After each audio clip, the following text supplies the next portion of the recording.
Hey guys, I hope you're all doing well today. So for this video, it's going to be just a very short video, and I want to talk to you guys about just a couple things I'm seeing in modern Pokemon right now. That these are things that I've been sort of talking about here and there throughout the channel, but I really want to keep this a short video where I make this sort of specific point that what I see in the Evolutions booster box right now, what I see in the full art trainers is that supply does not matter right now in Pokemon, and that what is really driving things, and this is true also what was true for Unlimited Base and what was true for those first edition commons and uncommons, and what was true for those vintage Japanese playing cards, is that people are not caring about supply. They are caring about what is the big fad at the moment. What is the thing that everyone wants? What should they buy? To me, that's coming from because I think that people are listening to others on what to buy and are kind of following the herd rather than doing research, learning about the vast amount of cards and making kind of non-groupthink type decisions about what they want, and or are looking at market fundamental principles like not just where the demand is, but also where the supply is and how much of an item there are. But I think the really important lesson in all of that is that in this type of market, it is so difficult to determine where like anything could sort of happen, because there is enough money and there's enough demand right now that there's nothing in the hobby that can't go up a lot. If Evolutions can go from $100 to $600, there's no item in the hobby that can't see a 6 times growth. Of course, we've seen these 10 times, 20 times growth on certain vintage items, these huge crazy growth. And I think part of that, of course, was because those items were quite rare. But because we've been able to see this type of growth on Evolutions, it means we could see that type of growth on any product if YouTubers started hyping it, if it became the thing that everyone wanted, that everyone started talking about, okay? Now, what to do about that as an investor?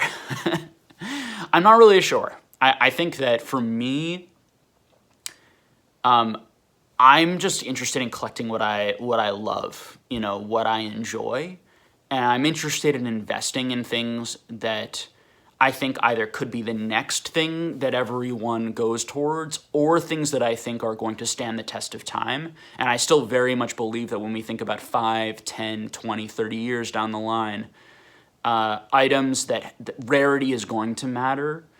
When we look at the Evolutions booster box and we see that basically, it was at $80 to $110 for 3 years. Then in, 2-3 week month time period, it jumped to $400, $450 maybe, went up to $500, then came back down to $400, and now is pushing $700, $700 right now, and has had another boost in growth. I look at that and I say, gosh, first of all, I wonder who's buying this. Is it big companies? Is it individuals with lots of money who are hoarding the product? Is it people who really want to open it and have just absolutely fallen in love with Evolutions and can't get enough of it? Is it some of each? Is it most of one? Is it more of one? Is it more of another?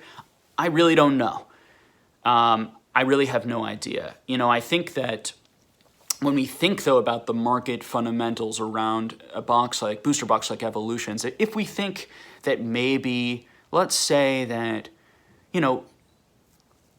20 to 50,000, probably about 50,000 of those booster boxes, let's just say, because I was watching it a little bit and trying to keep track of it a little bit, but let's say, 50,000, it may even be more, honestly, because of all the sales that have been happening on Facebook and in private and on Instagram, but, 50,000 of those booster boxes may have changed hands during this time period.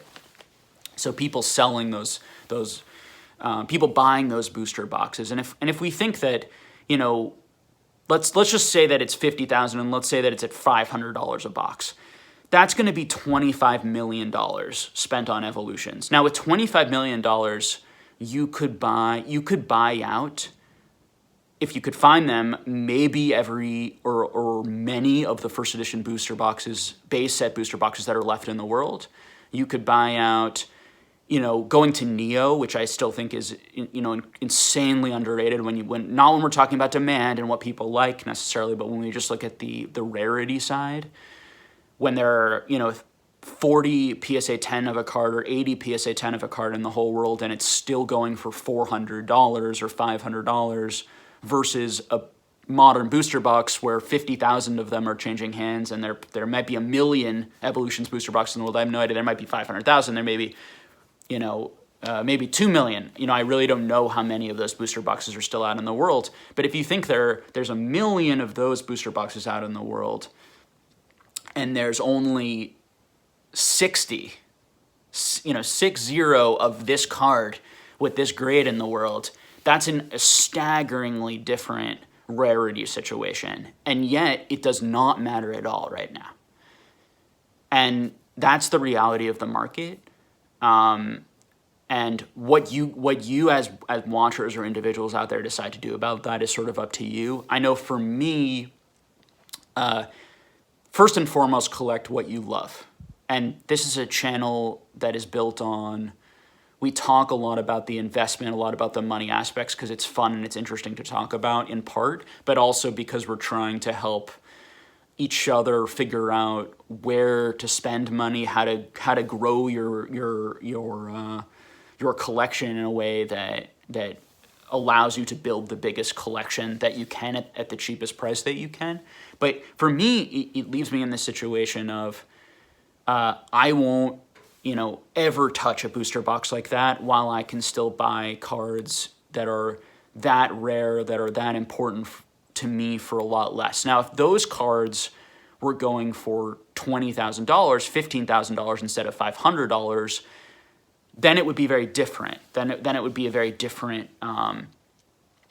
scene. But when I talk about making evaluations on price, that's the type of stuff that I look at. Those are the types of kind of staggering analytics that I might look at, to me. Now, there's going to be a lot of people out there, and I think that it's absolutely true. It's like, well, I don't like the Neo cards, they could say. I like modern product, or I think modern cards are much cooler, and that's why I'm buying these things. I think they're much more beautiful. I think they're shiny. I think they're much cooler. And it's like, absolutely, that's totally cool. But if you actually look at the math of what's going on, do you think these things are 500,000, should be 500,000 times the evaluation, or 200,000 times the evaluation of these other items when we do sort of a mathematics supply and demand type situation?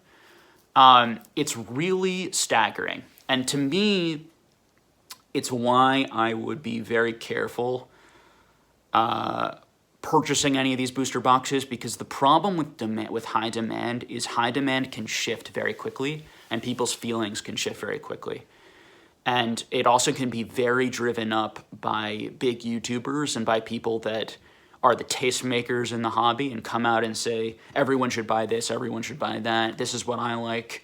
And I think the reality of this market is that people are listening so much to other people on what to buy, rather than buying what they like themselves and collecting what they love and what makes them happy. And I'm going to keep repeating that because I think it's so important. Buy what you love and enjoy. When you're just purely looking on the collector side, and when you're looking on that investor side, understand that there's a ton of money to be made right now in momentum investing, and I've been saying that all along for months, that following these types of trends, and when I talk about the Evolutions booster box and have been saying it for months, is that what I always say is that box, I wouldn't pay $150 for that box, but it could go to $1,000, right? Because anything can go to $1,000 right now, if the Evolutions booster box can. Because how many of those exist, and the fact that people are so riding waves and riding what they think is going to go up next, and riding what other people, and riding higher price points as proof that item is and should be more valuable. And that's the exact opposite way that I invest, but that means I am going to miss out on that momentum-driven, hype-driven product often, although not always, right? Because, I buy products that I think have really good rarity fundamentals and really good subjective elements that are going to make them historic and appealing to people. And so theoretically, the demand hype and should hit items that I own too, and that I've had too. And of course they did. The demand hype hit, in my opinion, Top Zone. It hit Cardass. It hit Base Set.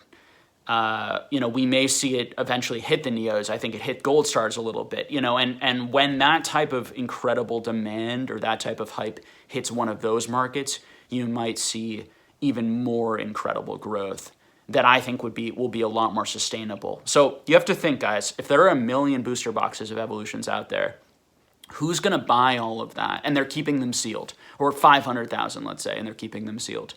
In 20 years, let's say there are 500,000 Evolutions booster boxes still left in the world. Let's just say. It's all speculation, right? But let's just say. Compare that to how many, Wizards of the Coast booster boxes there are right now. Compare that to how many Nintendo EX booster boxes we think are left in the world. Compare that number to how many left in the world we think there are of the Diamond and Pearl era or the Black and White era or any of those earlier eras, and understand that Evolutions is going to have to be that much more popular and that much more wanted in order to sustain those evaluations.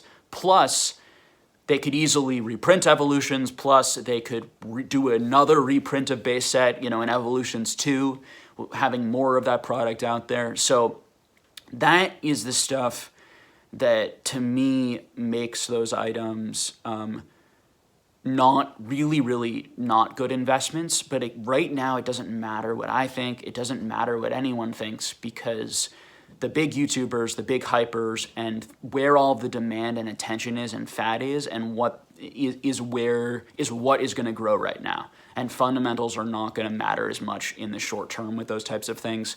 It goes to stuff that Warren Buffett says, which is that nobody can predict short-term movements in the market, but over time, supply and demand and the rationality of supply and demand and the numbers do matter and do shape prices. And so that's kind of, I think, the lesson for today, and what I wanted to talk about.